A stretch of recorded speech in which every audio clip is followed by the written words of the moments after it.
ጤና ይስጥልን። እንዴት ከረማችሁ?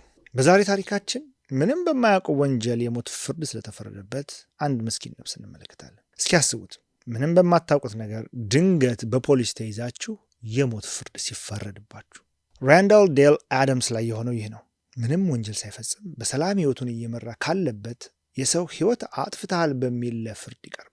የሚያስገርመው ነገር ደግሞ ፍርድ ቤቱ ጉዳዩን አጣርቼ ራንዳል ላይ የወንጀለኝነት ፍርድ አስተላልፌያለሁ፣ ራንዳል ነፍሰ ገዳይ መሆኑን ደርሼበታለሁ ማለቱ ነው። ይታያችሁ፣ ወጣቱ ስለተገደለበት ጉዳይም ይሁን ገድለሃል ስለተባለው ሰው ምንም አይነት መረጃ ሳይኖረው እንዲሁ ግራ እየተጋባ የሞት ፍርዱን ሲቀበል፣ ጠበቃ ቀጥሮ ወንጀሉን አለመፈጸሙን ቢከራከርም ፍርድ ቤቱ በቂ ማስረጃ ቀርቦብሃል በሚል ነው የሞት ቅጣቱን የፈረደበት። በዛሬው ታሪካችን የፍርድ ቤቶችን ስህተት በግልጽ የምናይበት ነው። ከዚህ ባለፈ ሙሉ ታሪኩን ከተከታተላችሁ የራንዳል መጨረሻ ምን እንደሆነም እነግራችኋለሁ።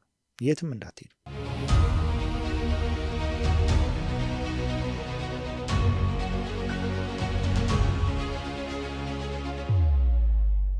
ራንዳል ወንጀሉን ፈጸምክ በተባለበት ጊዜ ገና የ27 ዓመት ወጣት ነበር።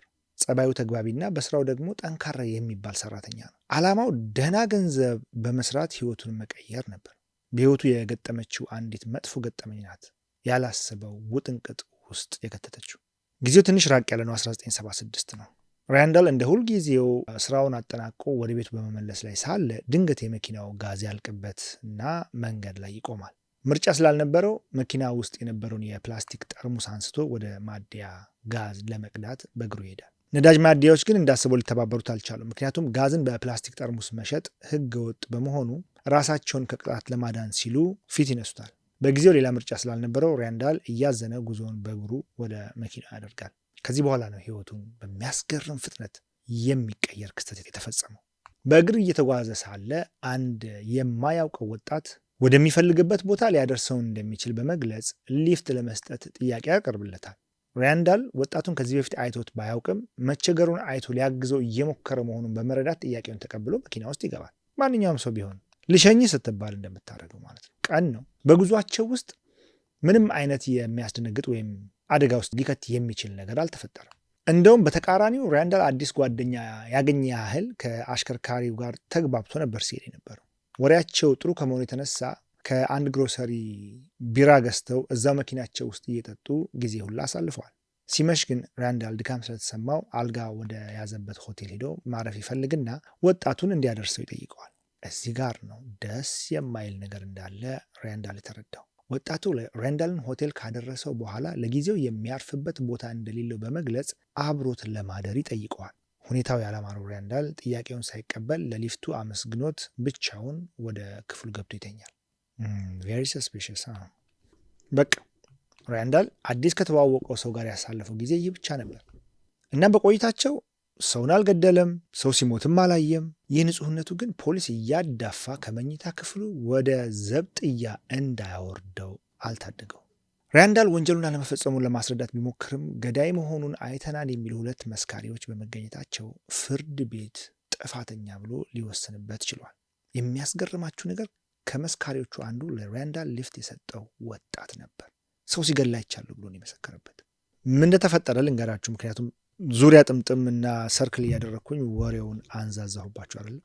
መልካምና ቅን ልብ ያለው መስሎ ራንዳልን የቀረበው ወጣት ስሙ ዴቪድ ሬይ ሃሪስ ይባላል። ከቤተሰቦቹ በተደጋጋሚ ገንዘብ እየሰረቀ የሚጠፋና አደንዛዥ እጾችን የሚጠቀም አስቸጋሪ ልጅ ነው። ዴቪድ እድሜውን ዋሽቶ እንደ ወጣት ራሱን ለሰዎች ቢያስተዋውቅም እሱ ገና የ16 ዓመት ታዳጊ ነበር። ራንዳልን ያገኘው ዕለት የአባቱን ሽጉጥና የጎረቤት መኪና በመስረቅ ከአካባቢው እየተሰወረ ነበር። በዚህ መሃል ነው ራንዳልን ያገኘው። ሆቴሉ በሰላም ካደረሰው በኋላ ግን ዴቪድ የገጠመው መልካም ነገር አልነበረም። እያሽከረከረ የነበረው የተሰረቀ መኪና በመሆኑ መንገዱ ላይ ፖሊስ ባየ ቁጥር መሳቀቁ አልቀረም። በፍጥነት ከቦታው ለመሰወርም ይጥር ነበር። በዚህ ጊዜ ዴቪድ ፍጥነቱ ከተፈቀደለት በላይ በመሆኑ የፖሊሶችን ዓይን ይባስቦ ከመንገዱ ዳር እንዲቆም ትዕዛዝ ይሰጡታል። ዴቪድም ፖሊሶቹ የመንጃ ፍቃድ እንደሚጠይቁት እንዲሁም መኪናው በእርሱ ስም መሆን አለመሆኑን አጣርተው ሌብነቱን እንደሚደርሱበት በመፍራት ምን ቢያደርግ ከዚህ ጉድ ሊያመልጥ እንደሚችል ያስባል። ፖሊሱ ወደ ዴቪድ መኪና መስኮት የተጠጋ መንጃ ፍቃድ እንዲያሳየው ገና በመጠየቅ ላይ ሳለ ዴቪድ በተደጋጋሚ ተኩሶ ይገድለዋል። ፖሊስ መግደል እዚህ በጣም ከባድ ወንጀል ነው። በነገራችን የትኛውም ዓለም ላይ የህግ አስከባሪን መግደል ከባድ ወንጀል ነው። የተጠቀመው ሽጉጥ ከአባቱ የሰረቀውን ነበር። የፖሊሶች መኪና ውስጥ ቁጭ ብላ ባልደረባዋን የጠበቀች የነበረችው ሌላኛዋ ፖሊስ በድንጋጤ ከመኪናው ወርዳ ዴቪድ ላይ ብትተኩስበትም ልደርስበት አልቻለችም።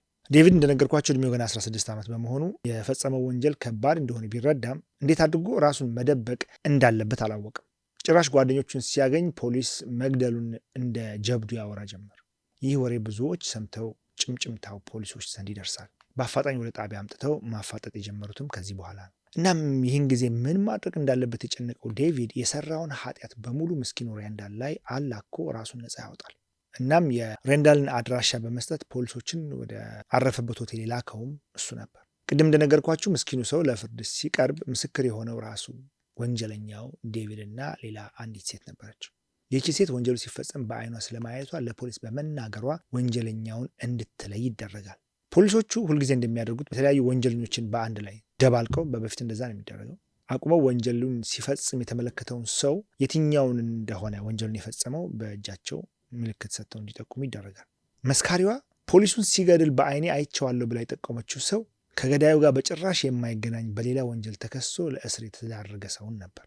ይህ ለሬንዳል መልካም ቢሆንም ፖሊሶቹ ግን ነገር በመጠምዘዝ ምስክሯ ሬንዳል ላይ እንድትጠቁም ያስገድዷታል። ይህች ሴት በዚያን ዕለት ወደ ፖሊስ ጣቢያ የመጣችው የገዛ ልጇ ወንጀል በመስራቷ ከእስር ለማስፈታት ነበር። ፖሊሶች ሬንዳል ላይ የምትጠቁሙበት ከሆነ ልጇን በቀላሉ እንደሚፈቱላት ቃል በመግባት የሐሰት ቃሏን ይቀበላሉ። እንደዚህ ይደረጋል። እዚህ በጣም ብዙ ኬዞች አሉ። በነገራችን ላይ ከእስር የተፈቱ ሰዎች ሌሎች ወንጀል የሰሩ ጓደኞቻቸው ላይ የሚጠቁሙ ከሆነ ኬዛቸው እንደሚሰረዝላቸው፣ ስማቸው እንደሚጸዳላቸው ቃል ይገባላቸዋል። ስለዚህ ሌሎች ጓደኞቻቸው ላይ ስኒች ያደርጋሉ። ምስኪኑ ሬንዳል ፍርድ ቤት ቀርበው ወንጀሉን አልፈጸምኩም ብሎ ቢከራከርም ሁለት የዓይን እማኞች ምስክር ሆነው በመቅረባቸው ጥፋተኛ ተብሎ የሞት ቅጣት ይፈረድበታል። ጥሩ ነገር በብዙ ሀገራት የሞት ቅጣት የተፈረደበት ሰዎች ወዲያውኑ ቅጣታቸው እንዲቀበሉ ስለማይደረግ ምናልባት ፍርድ ሂደቱ የተሳሳተ ከሆነ ለማረም እድልን ይሰጣል። በተለይ እዚህ አሜሪካ ውስጥ እስከ 20-27 ዓመት ድረስ በዴዝ ሮው ላይ የሚሆኑ ሰዎች አሉ። ቅጣታቸውን በመቀበል የዛን ያህል ዘመን ይጠብቃሉ። አንዳንዶቹ አርጅተው የሚሞቱም አሉ የሞት ቅጣታቸውን ሳይቀበሉ።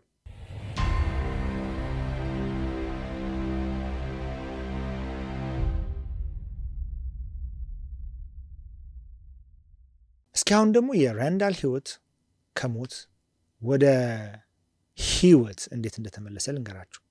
በአሜሪካ ታዋቂ ቴሌቪዥን ጣቢያ ላይ ድንቅ ዶክመንተሪዎችን በመስራት የሚታወቀው ኤሮል ሞሪስ በአንድ የስነ ልቦና አማካሪ ዙሪያ ዶክመንተሪ ለመስራት መረጃ ማሰባሰብ ይጀምራል።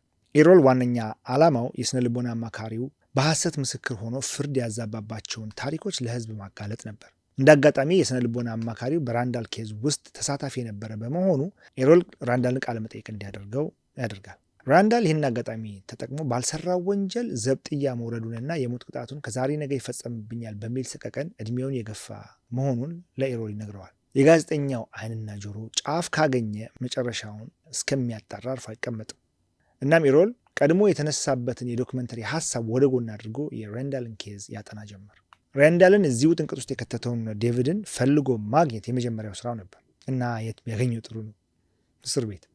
ዴቪድ ፖሊሱ ላይ የፈጸመውን ወንጀል በሬንዳል ላይ አላኮ ራሱን ነጻ ቢያወጣም ዳግም ወንጀል ውስጥ መዘፈቁ ግን አልቀረም ነበር። ከፖሊሲ ውጭ የሌላ ሰው ሕይወት በማጥፋቱና በቂ ማስረጃ ፖሊስ እጅ በመግባቱ የሞት ቅጣት ተፈርዶበታል። ኤሮል ይህ መረጃ ሲደርሰው መጀመሪያ ያደረገው ነገር እንዴት አድርጎ ወንጀሉን ሊያናዝዘው እንደሚችል ማሰላሰል ነበር። የመጀመሪያው ረጃጅም የሆኑ በርካታ ቃለ መጠይቆችን በማድረግ ዴቪድ ሳያስበው ድርጊቱን መፈጸሙን እንዲያምን ማድረግ ነበር። ጋዜጠኛው ልምድ ያለው በመሆኑ መስቀለኛ ጥያቄዎችን በማቅረብ አእምሮ ውስጥ ተደብቆ የተቀመጠውን ሀሳብ ማስወጣት ያውቅበት ነበር። እናም የዴቪድ ጉዳይ ብዙም አልከበደውም። በቃለ መጠየቁ ሬንዳል ምንም አይነት ወንጀል እንዳልሰራና ዴቪድ ራሱን ፖሊሱን መግደሉን አምኖ ሲቀበል ይታያል። ይህ ዶክመንተሪ አልቆ ለእይታ ሲቀርብ መላውን አሜሪካን በቁጣ የቀሰቀሰ ነበር።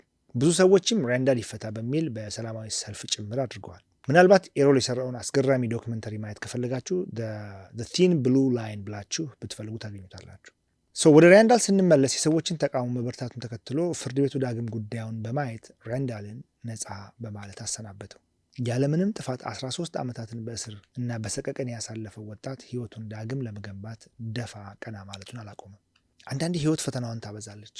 እናም ሬንዳል ነጻ ተብሎ ህይወቱን እያጣጣመ መኖር ቢጀምርም በተፈጠረበት የጤና መጓደል ዳግም ይሰቃይ ነበር። ምንም እንኳን አስፈላጊ የተባለውን ሕክምና እርዳታ ቢያገኝም ጭንቅላቱ ላይ በተፈጠረው እጢ ህይወቱን አጥቷል። ቢያንስ በሰው እጅ አይደለም ህይወቱ የጠፋው በሞት ቅጣት። እናም ሬንዳል ኦክቶበር 30 2010 ላይ በ61 ዓመቱ ይህንን ዓለም በሞት ተለይቷል። ጥፋተኛው ዴቪድ ሬይ ሃሪስ መጨረሻው ምን ሆነ ካላችሁኝ ደግሞ ሰው ለሰራው ስራ እጁን ያገኛልና ላጠፋቸው ነፍሶች ዋጋ ከፍሎበታል። አንዲት ሴት ጠልፎ ለመውሰድ ሲል የፍቅረኛዋን ህይወት ያጠፋው ዴቪድ ለዚህ ድርጊቱ ጁን 30 2004 ላይ የሞት ቅጣቱን ተቀብሏል። ይህ ወጣት የወንጀል ቅጣቱን ሲፈጸም የ43 ዓመት ጎልማሳ ነበር።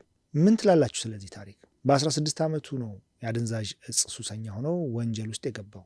የመጀመሪያውን ፖሊስም የገደለው በዛ በ16 ዓመቱ ነው። የወላጆቹ ጥፋት ወይስ የራሱ ደካማ ውሳኔዎች? በቀጣይ ታሪክ እንገናኝ።